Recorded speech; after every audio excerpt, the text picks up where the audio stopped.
Hello friend, आज हम लोग देखेंगे 28 और 29 दिसंबर को जो सीटेट का पेपर हुआ है। इसके अंदर जो ईवीएस के प्रश्न पूछे गए हैं, इस प्रश्न को हम लोग देखते हैं। ईवीएस जो पेपर वन में क्वेश्चन पूछा जाता है, इसको हम लोग देखते हैं क्या किस तरह क्वेश्चन आखिर इसमें पूछा गया है।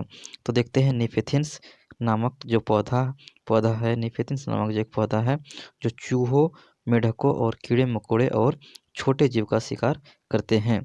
यह ऑस्ट्रेलिया, इंडोनेशिया और भारत के मेघालय राज्य में पाया जाता है। इसका आकार लंबे घोड़े जैसा होता है, जिसके ऊपर पत्ते का ढक्कन लगा रहता है।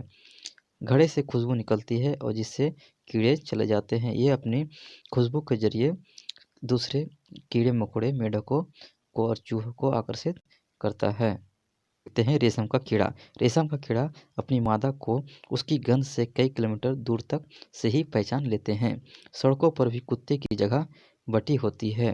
कुत्ते मलमूत्र की गंध से जान जाते हैं कि उसके इलाके में बाहर का कुत्ता आया था।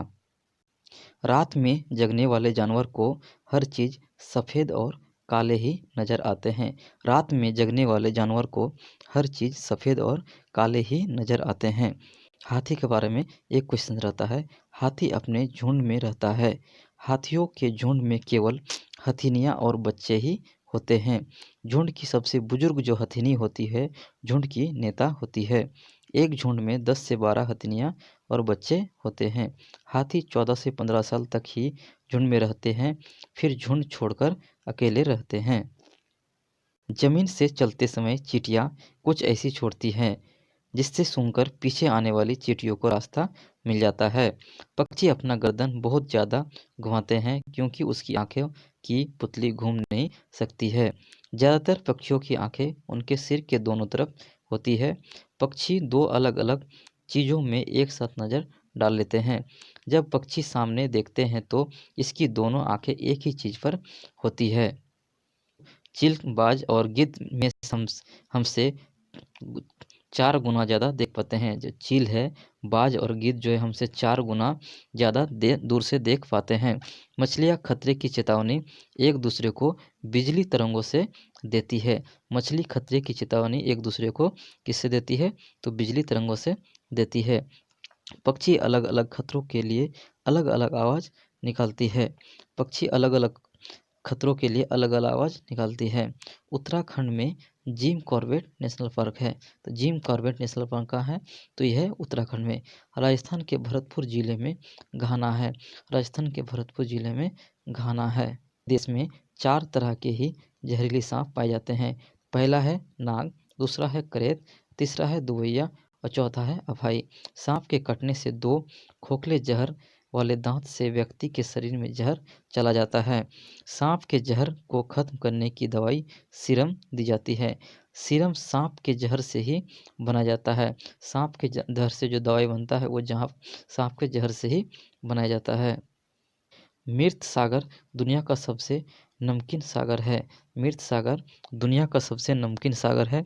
इसके 1 लीटर पानी में 300 ग्राम नमक पाया जाता है। गांधी जी ने 1930 ईस्वी में अहमदाबाद से दांडी तक के समुद्र तट तक लंबी यात्रा कर नमक कानून को तोड़ा था। मच्छर शरीर की गंध, खासकर पैरों के तलवे की ओर शरीर की गर्मी से हमें ढूंढ लेते हैं। डॉल्फिन भी अलग-अलग तरह की आवाज़ निकालकर एक दूसरे से बात करती है। वैज्ञानिकों का मानना है कि कई जानवरों की अपनी पूरी भाषा होती है। सन 4 दिसंबर में आए सुनामी से कुछ समय पहले जानवरों के अजीब व्यवहार और उनके द्वारा दी गई चेतावनी भरी आवाज़ को अंडमान की एक खास आदिवासी जाति समझ गई। उन्होंने वह इलाका खाली कर दिया। इस तरह इस जाति के लोग अपनी जान बचा पाए। जंगल में ऊंचे पेड़ पर बैठा लंगूर पास आती मुसीबतों जैसे शेर, चीता को देखकर एक खास आवाज़ निकालकर अपने साथियों को संदेश देता है। इस काम के लिए पक्षी भी खास आवाज़ निकालते हैं।